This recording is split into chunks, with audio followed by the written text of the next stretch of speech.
10,000 करोड रुपयाचा घोटाळा प्रधानमंत्री कौशल्य विकास योजनेत झाला. कसलं कौशल्य तर योजना आणि घोटाळा समजून घेऊ.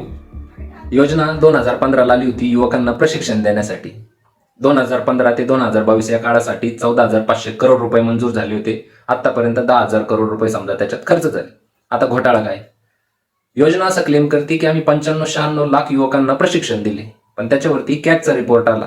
कॅग म्हणला की 90 लाख लोकांचे बँक अकाउंट नंबरच गायब आहे. ज्यांचे नंबर आहे त्यांच्या ठिकाणी 1111, 2222 किंवा 1234 अशा पद्धतीचे नंबर वापरले. काही अकाउंटमध्ये एकच फोटो वापरला गेला. NNP या कंपनीनं तर हद केली.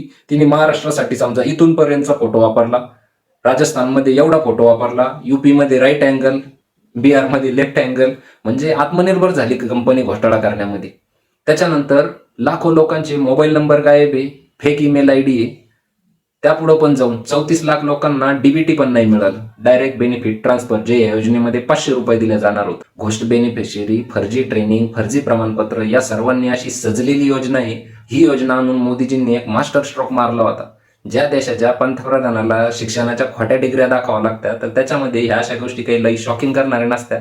हेच म्हणले होते, मैं देश नाही झुकने दूंगा. नाही, वाकणार नाही, झुकले बी वाकले बी. आणि आता झोपाची बळी आली, आता काय झुकाचं वाकाचं राहिलं. दानवेजी थांबा तुम्ही थोडंसं. तर पाठवा ही योजना त्या लोकांना ज्यांना असं वाटतं सगळं काही भारी चालू आहे, सगळं काही आलबेले. असे खूप साऱ्या गोष्टी. मला तर असं वाटतं भविष्यामध्ये आयुष्यमान भारत ही योजना हा सगळ्यात मोठा स्कॅम असू शकतो.